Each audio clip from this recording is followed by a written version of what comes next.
आज हम डिस्कस करेंगे अष्टावक्र की फिलॉसफी, जिनको वैदिक सीयर भी कहा जाता है और जिन्होंने सत्य को, ट्रुथ को बहुत डायरेक्टली बताया है। अष्टावक्र राजा जनक के गुरु थे और राजा जनक को जो उन्होंने इनलाइटन किया, उसकी पूरी जो कमेंट्री है वो अष्टावक्र गीता कही जाती है, जो कि सबसे डायरेक्ट गीता है कि आप अगर सत्य को जानना चाहते हैं, अष्टावक्र गीता आपके लिए बहुत इंपॉर्टेंट है अगर आप पढ़ेंगे तो। और ज्यादा बड़ी भी नहीं है, छोटी सी अष्टावक्र गीता। और अष्टावक्र देखिए, अष्टा मतलब 8, तो 8 अंगों से जो थे अष्टावक्र वो डिफॉर्म थे। लेकिन जो सबसे इंपॉर्टेंट चीज, उनकी फिलॉसफी क्या थी अष्टावक्र की। अष्टावक्र कहते थे, देखिए, जिंदगी को जीने के, लाइफ को जीने के दो तरीके हैं। सबसे पहला तरीका है कि लाइफ को देखो, वॉच करो, जो प्ले हो रहा है, जो भी चीजें हो रही हैं, एक एक तरह से बस उसको विटनेस करो, चीजें हो रही हैं, इंजॉय करो, बस उसको, खुश रहो। जैसे एक फिल्म चल रही है, उसको आप देखते हो बस खाली। दूसरा तरीका है कि आप उसमें इन्वॉल्व हो जाए, इन्वॉल्वमेंट आपकी हो जाए। अब अगर आप इन्वॉल्व हो जाएंगे, जितनी ज्यादा आपकी इन्वॉल्वमेंट होगी, जितना ज्यादा आप भाग लेंगे संसार की एक्टिविटीज में, उसमें जितना ज्यादा आप खुद को रिलेट करेंगे, उतना ही ज्यादा दुख होगा, उतना ही ज्यादा चिंता होगी। क्योंकि फिर जब हम इन्वॉल्व होने लगते हैं और डीपली जाने लगते हैं, तो फिर हमारे अंदर फिर ईगो काम करने लगता है। फिर हम हमें चाहिए कि हम किसी चीज के पार्ट बने, हम अपने आप को इंपॉर्टेंट देखना चाहते हैं। हम फिर रिलेट करने लगते हैं बॉडी माइंड से, हम अपने आप को रिलेट करने लगते हैं पर्टिकुलर रेस से, रिलीजन से, धर्म से, बाकी सारी चीजों से।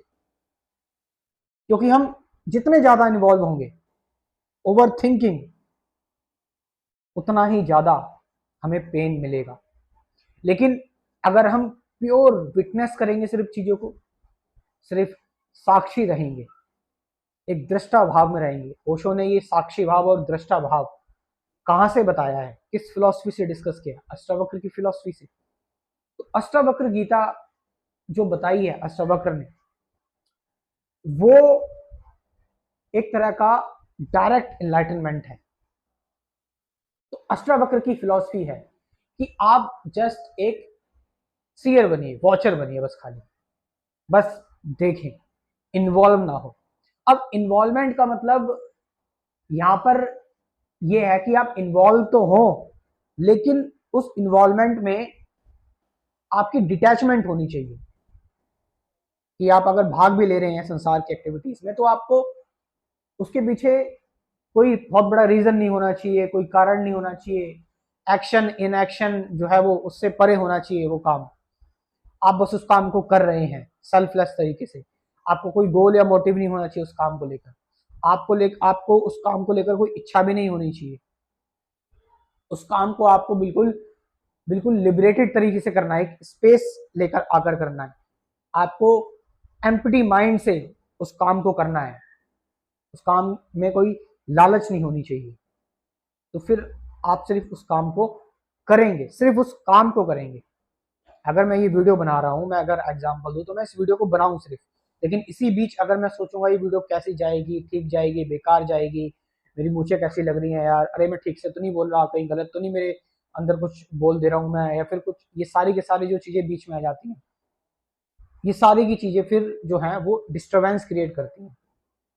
और इससे जो हम एक्चुअल में डिलीवर करना चाहते हैं वो चीज नहीं होती। और फिर हम इन सारी चीजों से अपने आप को जब रिलेट करने लगते हैं, तो फिर प्रॉब्लम आने लग जा स्टार्ट हो जाती है। तो यहाँ पर हमें खुद को रिलेट नहीं करना है, आइडेंटिफाई नहीं करना है किसी भी काम से, किसी भी वर्क से। इन्वॉल्व हो रहे हैं, हो, और देखते हुए इन्वॉल्व हो, एक वॉचर की तरह, एक सीयर की तरह, कि मैं नहीं कुछ उसको कर रहा हूं।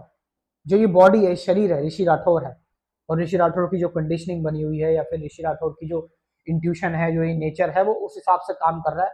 वो अपना काम कर रहा है और उसको देखने वाला कोई और है, जो कि प्योर कॉन्शियसनेस है, जो सिर्फ विटनेस कर रही है।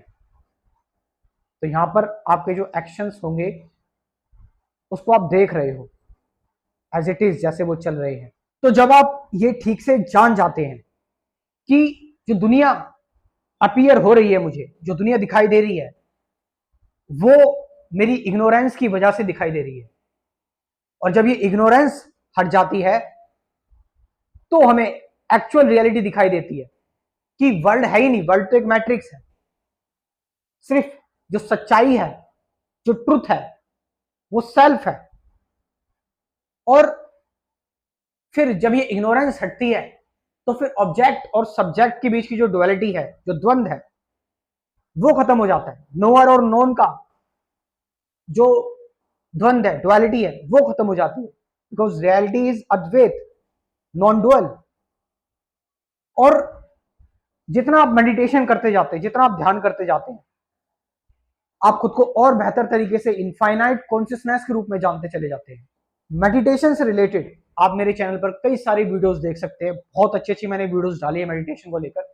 लेकिन अगर किसी के पास टाइम की कमी है, अपने प्रोफेशन की वजह से या किसी भी रीजन की वजह से किसी को टाइम नहीं मिल पा रहा है या जल्दी कुछ जानना है, तो वो एक अच्छी खासी इंसाइट ले सकता है मेरे इस कोर्स के थ्रू। मैंने एक कोर्स बनाया है मेडिटेशन को लेकर, जिसमें 10 वीडियोस होंगी, डिटेल में मेडिटेशन की बात की जाएगी।